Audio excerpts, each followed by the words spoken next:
Hello friends, welcome back to my channel, Word and Fire Revival channel. It's nice talking with you again. On my Facebook page, I had already explained to them why I stopped recording for some time. They stole my gadget, so I had to wait until I got a new one. It's not just any gadget I can use. So it's nice being with you again. In the last video, I told you how I registered in IMT Enugu with much hardship, how I did my first year, and now I promised bringing my stay in IMT for the second year, which was my exam year. So here we go. You are welcome back. Yes, because I had a scholarship and they had to return or refund the money my mom paid for the first year. So my mother had to opt for me to enter into the hostel because I really needed to study harder and to compare with some schoolmates, group discussions. So it was quite good for me to be in the hostel. I now went to the hostel at Uwane, Enugu. I think we were calling that hostel Ibiam Hostel, if I remember very well. That was where I was. And I shared one room with some 4 girls, meaning that we were 5 in that room. And it was not very comfortable for me, knowing my financial status. And I was sharing the room with people whose lifestyles were very different from mine. So it wasn't really easy for me. I was brought up in a disciplined home with Christian parents, and these ones were sort of anyhow girls. I don't know how they made themselves. It's like they just gathered them and put them together in that room to stay with me. And that was a period of my life that I will never forget because they showed me pepper. Remember, I finished the first year and I went back home only for me to come back.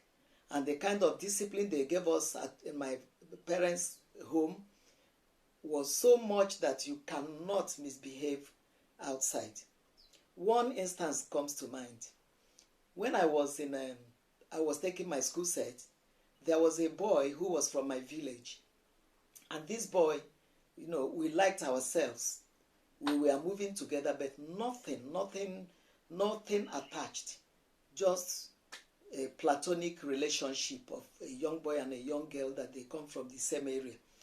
And what he used to do, because he was a year ahead of me in secondary school. In other words, he took his school set a year before me. So he would write down preparation of hydrochloric acid, preparation of this. He would solve algebra, geometry, and he would send them to me when I was in school. So during the holiday, I came home and the boy decided to come and visit me. And it was in the village while my parents were in town in Aba. Coincidentally, my father drove in from Aba. When he came, he saw us, himself and one other boy. We were sitting in the living room. When he came, I ran outside to go and collect his bag. He now came in and saw us. He was so furious. That will tell you the extent of the discipline we had in our home. He took me to his room and started warning me. And the word he spoke that day, we make fun of it till today. He said, "Come, my daughter. Who are these ones?" I said, "The other one is a friend." And he came with the other one. And those days, you can't just be a girl and be saying a boy is a friend. It is only now that is well understood. So he said, God moves in a mysterious way. So does Satan move in a mysterious way. So that sentence or statement never left me. So back to what I was saying. My roommates, a whole 4 of them were, bonded together against me. Probably because of my financial state. They were against me. They were doing things together.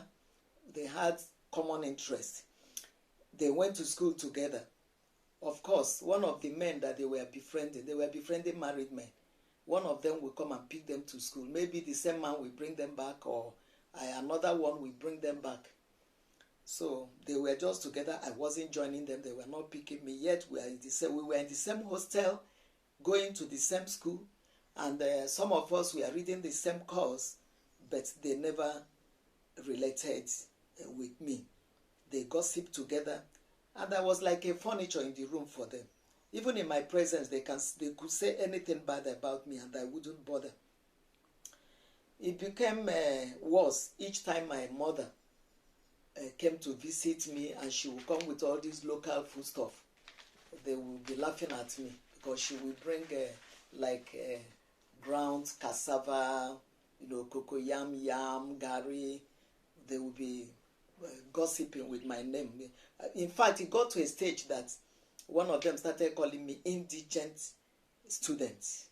But my joy today is that, my mother later became a millionaire because she was a very hard-working woman. Bless her soul. She has gone home to be with the Lord. Very hard-working woman. Better than their own mothers. They would not greet her because we were not rich each time she came to visit. But that one didn't bother me. I just continued being modest, talking with them, whether they answered or not. But one thing happened. All these girls, they didn't know how to cook. They were not well brought up. One of them one day called me, I remember, and said, please, can I teach her how to cook rice, to boil rice? She was asking me, do I put water and rice on the ground before I put on fire? I taught her how to boil rice.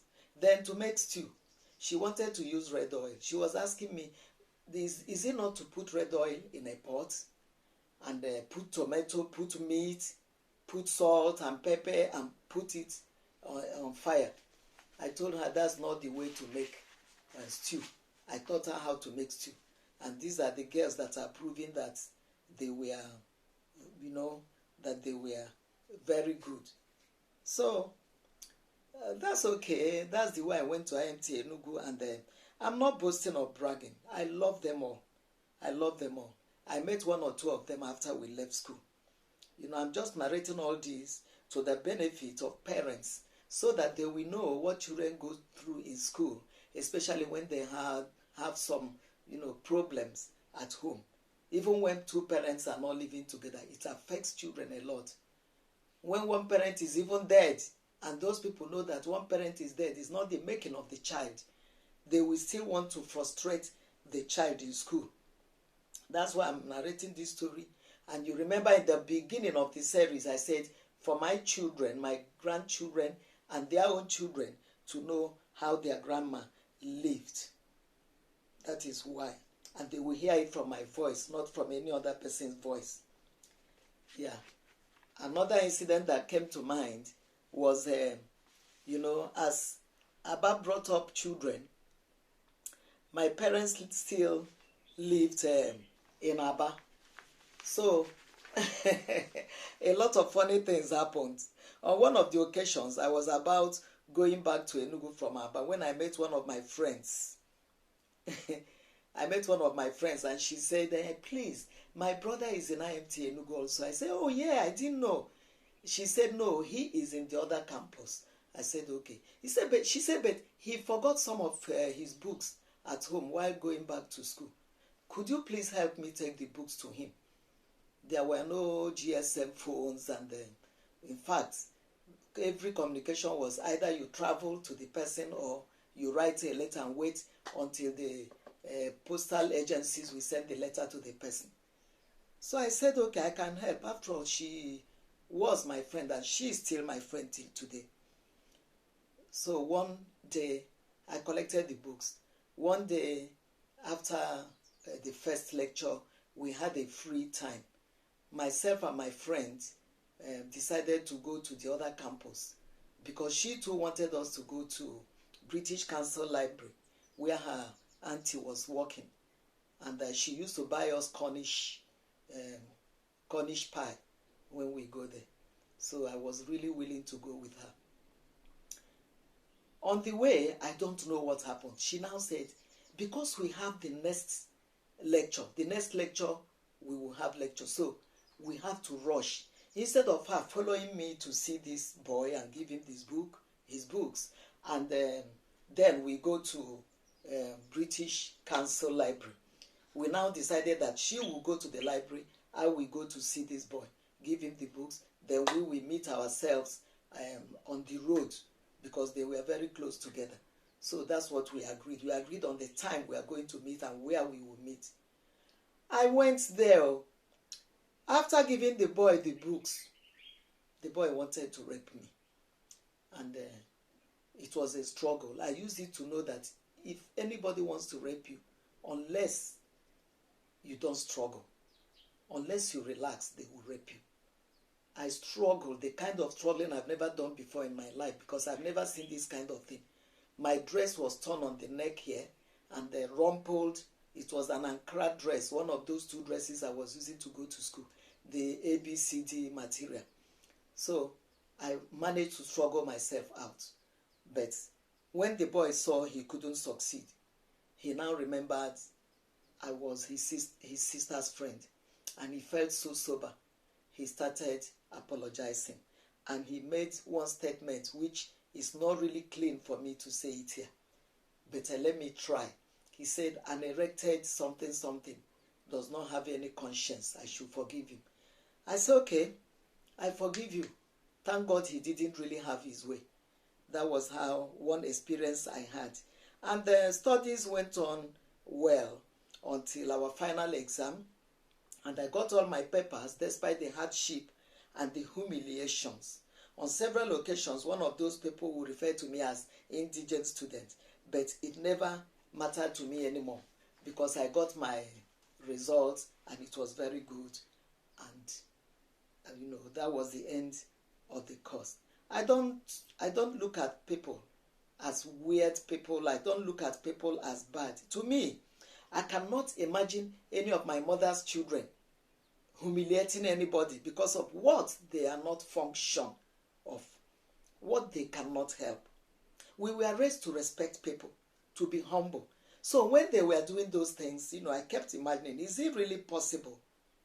Is it really possible? They were not better than me. They were not more comfortable, just that they felt they had money, and you know, because of my parents' policy, we were not brought up to start following men. Some of them, it was not even their parents' money. It was men, people's husbands, that were giving them money. So we should advise our children not to humiliate people. I was born by an importer father who was very wealthy. I mean, when people did not know what telephone was, we had telephone in our house, we had driver, we had car, we had servants. But when things turned around somehow, everything changed. And that is not the reason why somebody will be humiliating you. Well, I went back home and started my life, and started looking for the next thing to do after leaving my IMT Enugu, whether I should go further or not. I applied for the second diploma, which was to take 2 years. But for the same reason that I narrated before, I couldn't do it. So the next stage was to search for a job. Yeah, I will discuss this aspect in my next video. My search and my scouting for a job. I will draw the curtain here, and until next video, which will come very shortly, I'm still your sister. See you then. Love you. May the presence of the Lord remain with you anywhere you are. And remember, live a sinless life. Thank you very much, and God bless you.